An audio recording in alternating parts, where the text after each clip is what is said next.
highlight. So people who come here, I'm going to say 50-50, but it might be 60-40, and some days it might be 100% of the people are from group. I don't know. Like, there's a different makeup every day. Like, people are not on the same schedule. Some come on Tuesdays, Thursdays, etc.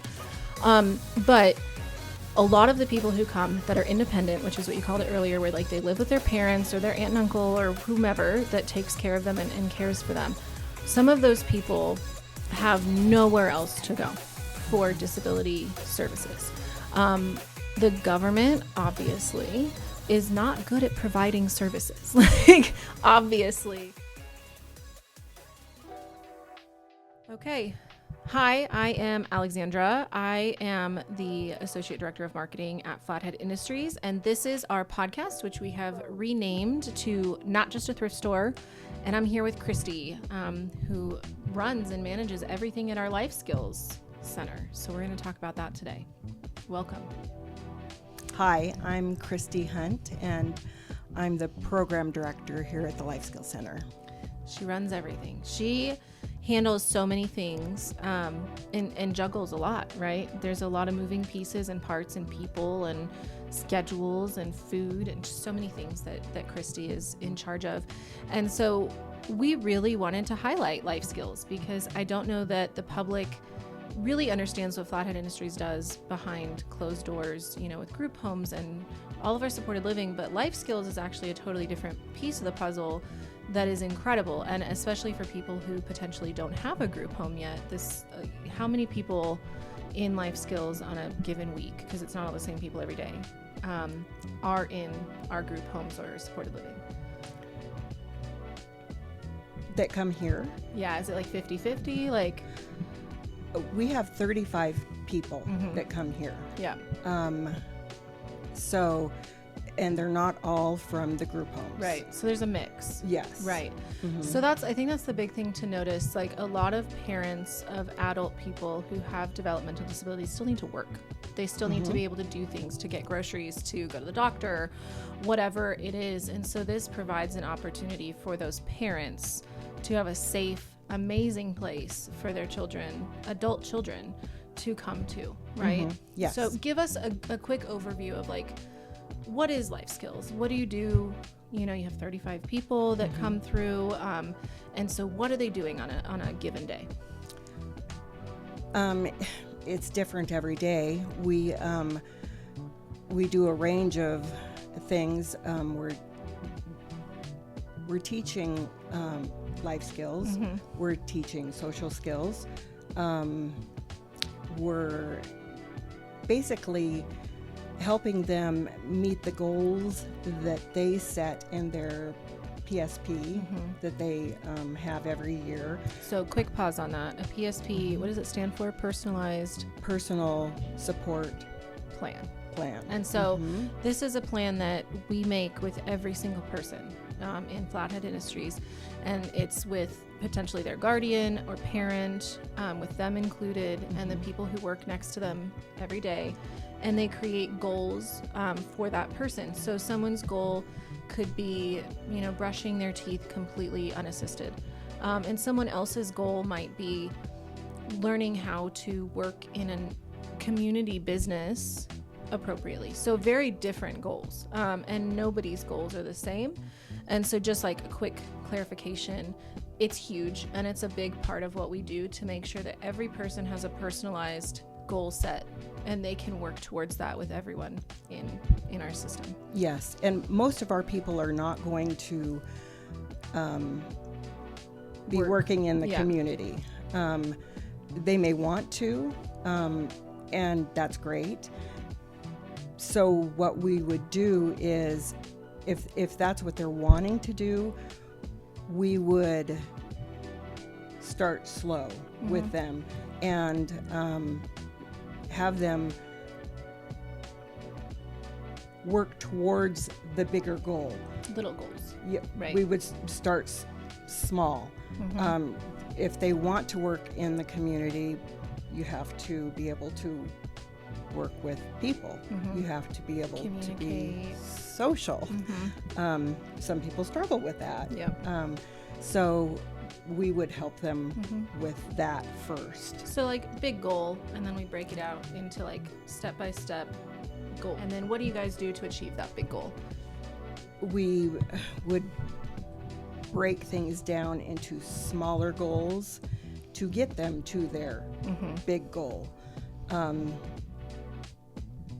so with that, people who are in life skills are different than our consumers who are in Cal Thrift working. Yes. And they're different from people who work in clearance store.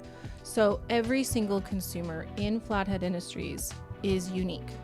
Every single one. There's no two that are the same.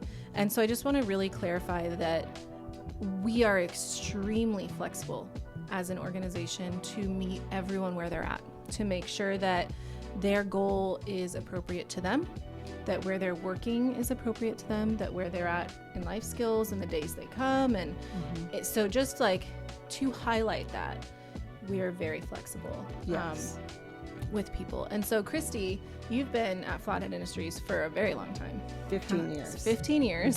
So that's as long as I've been working in the corporate world. So that's a long time to be in one place. So what do you love? What is your favorite thing about working in Flathead Industries? What's the most rewarding thing? I would say watching the change in the guys. It's very slow, but when you see them actually get it, it's fun. Yeah, it's like a reward to watch it so, click. Yes, when you actually see them go from not flipping a table to say, I'm mad. It's huge. That's a big difference. Yes. Same emotion. Yes. Different way of handling it. Yes. And that's the other thing too, is we do have some people in life skills who have just like emotional regulation issues, I think is a good way to put it. So we have how many different groups of people? We have 3, right? In life skills. So yes. What are those? We have what I would call more of a medical side, where there's people in wheelchairs, seizures, that type of stuff going on. And then we have more of the behavioral side, and then we have the older population. Right. So the people who are in the older population, well, you guys have a funny nickname for them, don't you? Like a really cute nickname. Seniors? Oh, I thought there was like a funny name, but maybe I'm misremembering. But they do crafts, right? And they like just have all this fun. I've gone and sat in there with them. I know one time I went in, you guys were doing like a Disney craft, which makes perfect sense. But I remember when I was in there, they're just like the happiest group of people. They really just genuinely are just joyful. And that's not something you can say about a lot of people. Yeah. So. Yeah, I sit in here and I just hear them laugh. And I laugh because they're laughing. And I don't know what they're laughing about, but yes. It's contagious. It's fun, yes. Yeah, and it is, anytime we come over, and Nicole on our marketing team, she comes once a month and gets some footage and works with everyone and sees what you're up to and the crafts and things.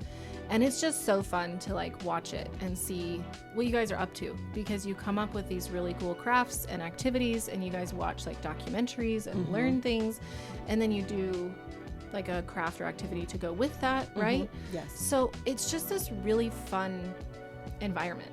And of course, there's things that happen where someone might have an outburst, or, there's a medical thing that happens that you guys have to respond to. But overall, all the people who work in life skills too are some of the most joyful people, I think, because their whole job is having fun with people. That's kind of a blessing. Yes. Yeah, to have that as your job. So while you're here, so 15 years, is there any like one story that's like a key takeaway where you were like, that was just the most rewarding, heartwarming story? Sorry to put you on the spot. Wow. That's a big question. So we can loop back too. Like if you want to ponder that in the back of your head. I need to ponder. Okay. So I think the biggest thing that I want to communicate to the people who watch our podcast is helping them, and we will get some B-roll footage and walk around so you guys can visually see what we're talking about, but just getting an idea of like a day-to-day, every day is different. So just your average, people arrive at what time and what do they do throughout the day, and we have lunch, and then they get taken home at a certain time. What does that look like? Well, we do the transportation for our group homes. So we leave here at about 8:30 in the morning with our vehicles and go to the group home, and we have multiple group homes that we go to, and so that's our start point. And we don't have a bus, so you would Not any probably longer. go back and forth, right? So you'd go get a few group homes and then come back? No. Okay. No, we've worked it out to where Oh, that's cool. we're lucky. Some time. Yeah. Yes. That we're only making one That's route. good. Yes. But it's from 8:30 to 9:30. So It's a while. it's an hour long, but they're coming at any time between 8:30 and 9:30. So, and then the independent people who live with their parents are getting dropped off in between that time too. So it's all throughout that time. All angles, people are coming. Yes. Okay. And then we have mountain climber bus service that is dropping them off, and we never know when they're going to be dropped Never off. on a good schedule. No. They can be here at like 5 after 8 sometimes in the morning, and they're not supposed to be here until 8:30. So that really can throw us for a loop. Okay. But we just open the Roll door with and it, here we yeah. go. So we go, we pick them up, and at 9:30 we start classes with them, and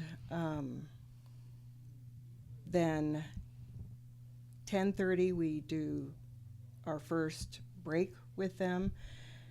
They get a snack.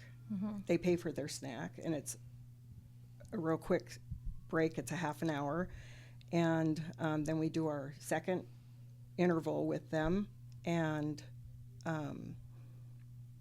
that one's a real quick one. Then we do meds because Schedule. they have to have their meds that are brought from the group homes that we have here. Then it's lunchtime, and we have to prepare some of the lunches for them. They bring them. We have to then Warm get it them, up or- get them ready for them.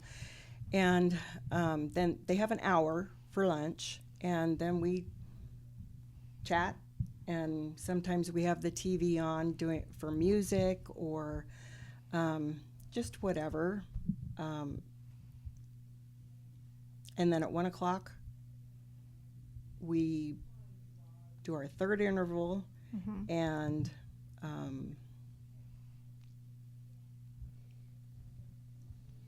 1:30 we clean up, Yep.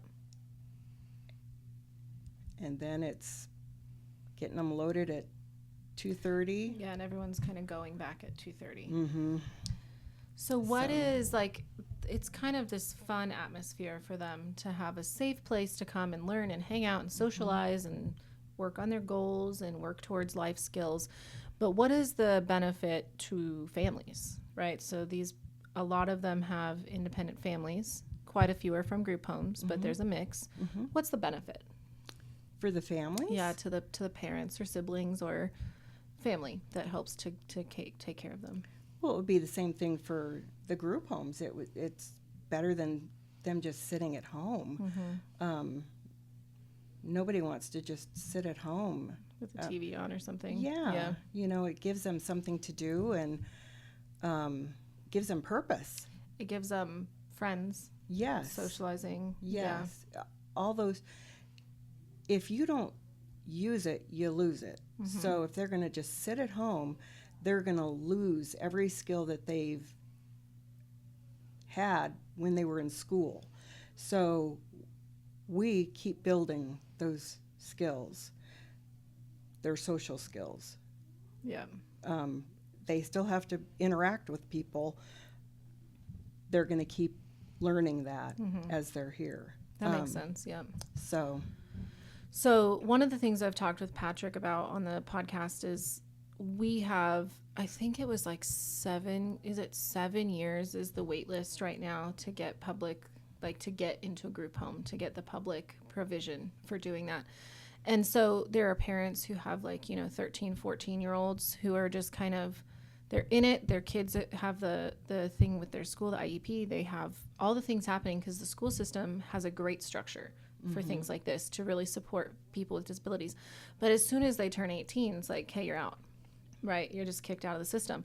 And so what are some of the steps that people have to take to get into a service like ours? We do have a Bridge the Gaps scholarship that helps some people to get into services like this while they're on the wait list, so they have something to, like you said, keep working on those skills and not lose what they learned in school. Do you have any advice? Do you have any thoughts on kind of what are the steps needed to be taken? It's a big question again. Yeah, they need to be in contact with their case manager. If they don't have a case manager, they need to get one. Okay. And stay in touch with their case manager, and have that person advocate for them, and stay on top of it. I'm curious, I might have to look it up, and maybe you know the answer, but I'm curious how many cases a typical case manager has. Like, is it 20 or is it like 200? I'm curious. I'm not sure. I know at one point they were overwhelmed. It's not 200. I'm going to look it up. I'm going to see if I can find the info. Yeah. I believe it's more along the 40. Like 50-ish tops. That's still a lot. That's it's still huge. A ton. Yeah. Because that's a lot. And that's why you need to stay on top of your case manager and be really, really on top of it and advocate for yourself so that they can advocate for you or your child more often than not. So I guess that's one of the biggest things is we work really hard to provide this, and we're working on the Continuing Education Center, which is going to kind of partner with Life Skills a little bit and be like a satellite location, if you will, where Life Skills will still stand on its own and do its own thing.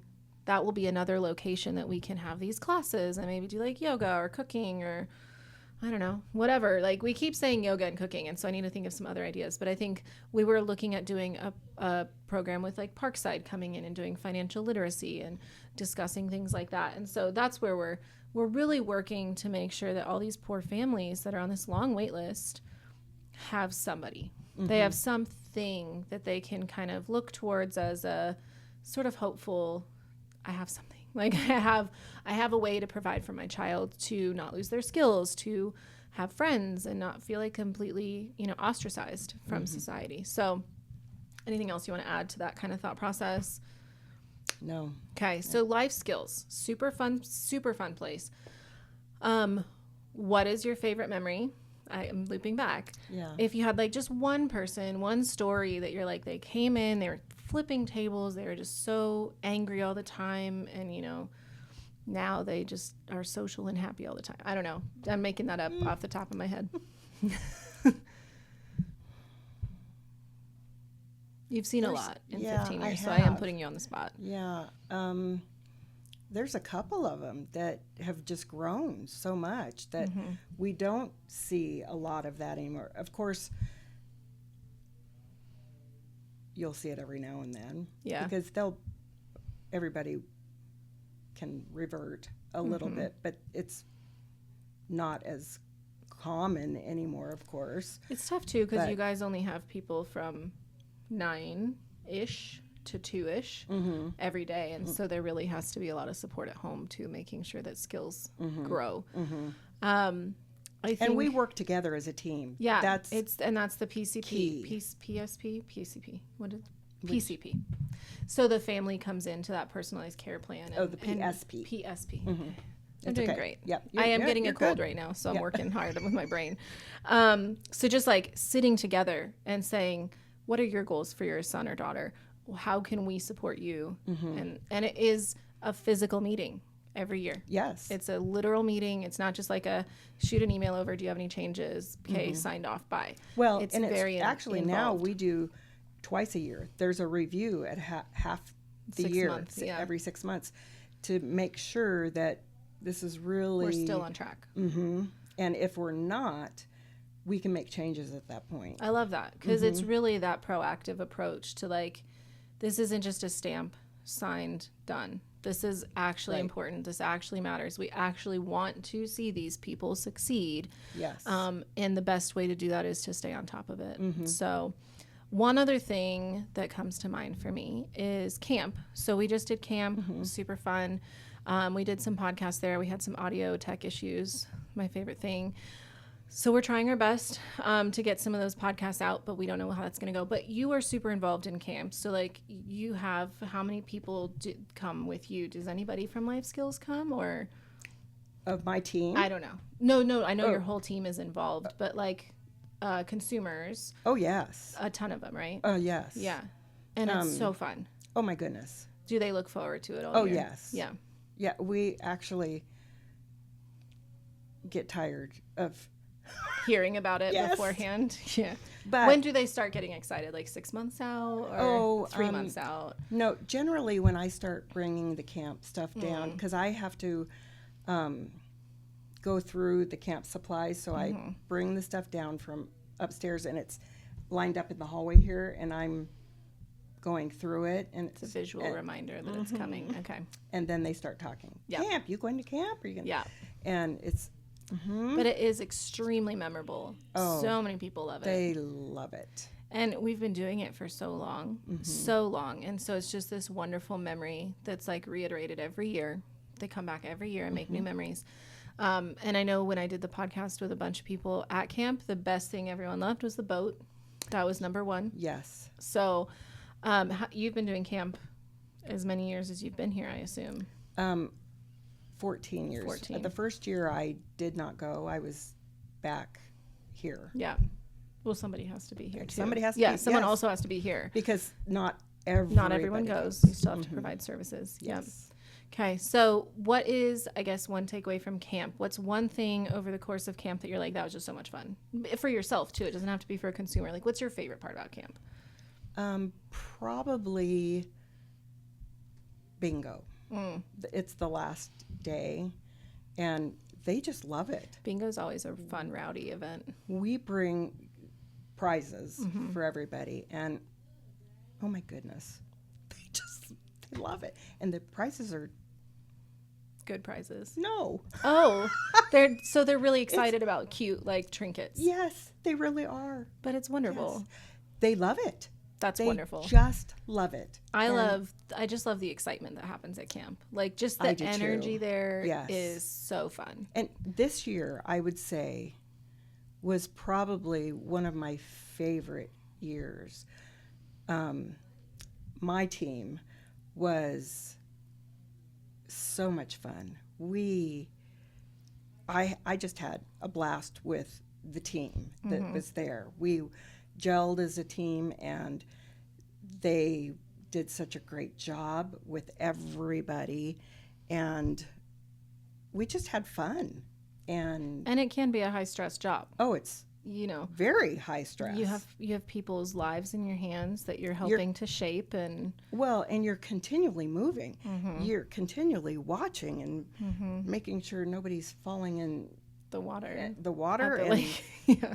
It's a real thing. Yes. Yeah. There's a lot of us there. Everyone pretty much who's there as an employee is on duty, if you will. So it can be high stress. So with that, I guess this is my last line of questioning, unless there's anything else you want to talk about. What is it like to work here as you search for new team members? Because you guys don't have high turnover here. You have a really solid team that's been here a really long time. But I know that Flathead Industries and the other companies that we manage. So we've kind of touched on this before, but we manage other businesses in Hamilton and Plains and Libby. And so we assist them with some of the more like corporate level things. And we work pretty closely with them. Like, you know them well, I know them well. With all of that, we hire close to 500 people across all of this. And so I always like to hear from, especially managers, like you're at the top, you're hiring, this is your team, right? And you're cultivating a wonderful team environment, which is why you have low turnover, to be honest. Like you have a wonderful environment here. So if you were to hire someone else tomorrow, what are you looking for in someone to work, in your team? If you were searching, because you're not right now, you haven't been for a long time.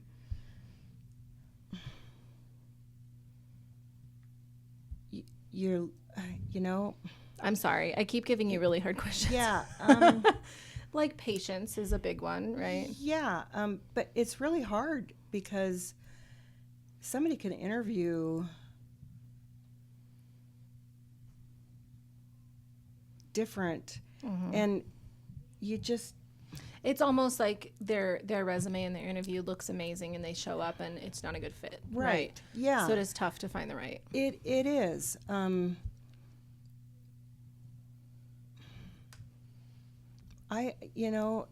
It's not just me though that's looking at them.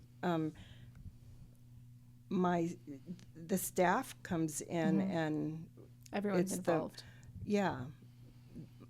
The two managers that I have that work with me are in the process also. Yeah. And so we talk about afterwards and we have discussion and we're not always on the same page. And I don't make the final decision either. It's a team. We really talk about it. Yeah. And so it's hard. So I do get questions sometimes through like our emails. I field all of the info at email inquiries, and I field all the marketing ones, and I field all of the, online stuff. And we do have people who ask, we want to work at Flathead Industries. And I'm like, well, do you understand what that means? Like it's not just a job. Maybe at Thrift, if you're going to go work in the store, but you're still a DSP. You're still working directly with somebody with disabilities. And so it's just one of those things where like I find the life skills team to be really amazing in that, because you do have low turnover, because your team, like you said at camp, gel, and everyone can kind of talk to each other with respect and work really efficiently together. And you can almost read each other's minds where you're like, hey, and they're like, yeah, I'm already on it. Truly. And it's like when you watch it happen in person, it's just one of those things where it's like parents almost, where like, what's happening, I know what's happening, we're on the same page, we're moving at the same pace. And that's part of why it's so successful here, to be honest. And so it's just one of those things I like to touch on with, most of my podcasts have been with Patrick directly. And so it's really nice to just get a perspective from somebody else where it's like, it's not just a job. Like it really is not just a job. It might pay you, but you get to go to camp and hang out and play with people, but you're still on guard the whole time. You're still working, and so it's a very unique job, and you have to have the heart for it, the passion very for what much you're doing. So. Yes. So that's I think honestly that would be the qualifier, right? When you're interviewing people, is like, do you have the heart for this? Do you have the patience? Do you have the passion? Are you the right fit? And you could be anybody. You could be totally any human, but you have the right heart. Yes. So very much so. Is there anything else you want to add about life skills? Anything you want to like tell the public? This is your moment to kind of highlight what we do here, because it is unique. It's not an easy job. It is not an easy job. We work hard. Yep. We work hard, but we love what we do. It makes it worth it. Yes. And the team here is top notch. They really are. And they work hard, and I'm getting emotional. You are. You care about them. And they truly, like the team here, they care about everything they do, and they approach every consumer and every experience and interaction with respect and care and the respect that every human deserves. And that's hard to explain in words. Because it is tough. I think the public, you may encounter somebody with disabilities at the grocery store or wherever, and you're distant and you're apart from it, and maybe you're almost like, I don't know what to do or say, or like, can I say hi, or should I say hi? And so it's that whole thing of like, everyone who works in Flathead Industries, but I think more especially in life skills, they have this ability to just be like, you're a human and I'm a human. what do you want to do today? Right. It really, totally. Yep. And that's something that is really, really wonderful for the people in our services, because they are so used to being the person at the grocery store who's getting stared at and doesn't know how to be talked to. And so it's really lovely to watch a team like genuinely care and show up every day, early hours, late hour. Like you guys are here all day, every day from like 7:45 or 8ish, usually 7:40. Early, which is early for me. I'm not an early person. So like you show up early, you're here with a smile on your face, you're happy, you're ready to go. And when we do the tour, I'll try my best to point it out, but this entire facility is so colorful and so beautiful and so vibrant. And it's because you guys work hard to decorate it as such and make it this wonderful environment. And so I just really want to like highlight that and give you guys credit for like this wonderful place. Yeah, you know, thank you. Yeah. It's taken a lot of work to get there. Yeah, we've put a lot of work into really doing that. You know, it's funny because I'll come in and I'll find something and well, where did that come from? And somebody will say, well, we saw this on the side of the road and we just picked it up. And it's like, you did? It's like, okay. Sure. But, you know, okay, great. And they do that and then they spiff it up and it's like, good job, guys. Yeah. You know, thank you. And it's a team effort. Yes, and that's the way they think. And it's hard to get that buy-in, just for the record. For it is. Any employer, it is difficult to get the buy-in from your employees to be driving down the road and be like, oh my gosh, that would fit perfectly in this one corner at work and it would serve this one purpose that's like so ideal for what we need. And we've been looking for something. Like to have that mentality of thinking of work ahead of anything else is very rare. It barely exists in the workforce, especially nowadays. It's so difficult. So it's just a big congratulations to you guys, honestly, for like really fostering such a wonderful environment for your employees who then kind of pour out into the consumers. Well, and I have to say, I don't know if you've taken a look at the outside of our building. It was overgrown. The bushes were not good. I had a couple of staff go out with a couple of the consumers. They've pruned all the bushes. They took out dead trees. I did notice it looked different when I drove in today. Just like clean. There was a building there. Like you couldn't really see the building behind the bushes before. No, it's beautiful. And it's lovely. And it's not in their job description. And that was from wanting to do it. Yes. And it's lovely. And they've done a great job and want to continue to do that. It's like, thank you. It's a wonderful environment. Thank you. Yes. So I love that. I do too. It is really fun over here. And we're going to try our best to do a really cool tour on camera. The biggest issue is that we have to make sure everyone who's in the footage is okay with being filmed. And so sometimes there's restrictions on how much we can film, or maybe there's like a cool activity happening, but a couple of the people involved cannot be on camera. And so we won't be able to share that with you. But it is I hope, going to be a really eye-opening moment for people to just kind of get a grasp of what happens here. And honestly, to know that it exists, because not many people know. No. And that's what has gotten me. Yes. Yeah. It's so key. And I really want to highlight, so people who come here, I'm going to say 50-50, but it might be 60-40, and some days it might be 100% of the people are from group. I don't know. Like there's a different makeup every day. Like people are not on the same schedule. Some come on Tuesdays, Thursdays, etc. But a lot of the people who come that are independent, which is what you called it earlier, where like they live with their parents or their aunt and uncle or whomever that takes care of them and cares for them.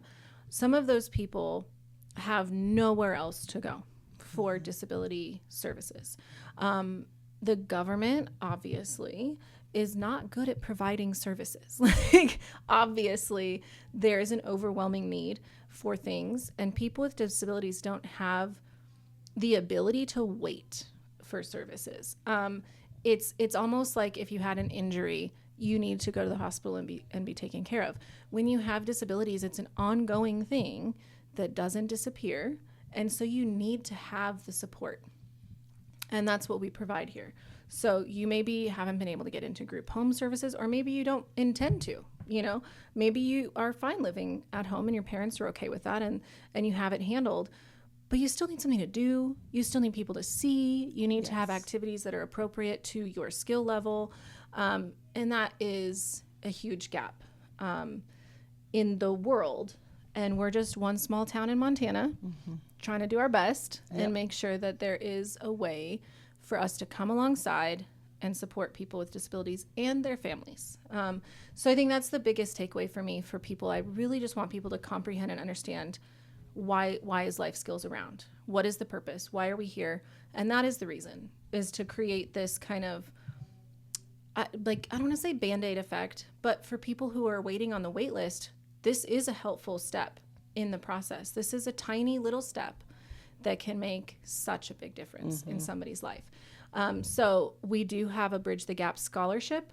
If you ever want to donate to that, that's obviously part of the write-offs. We're a 501c3, like you write off any donation to Flathead Industries.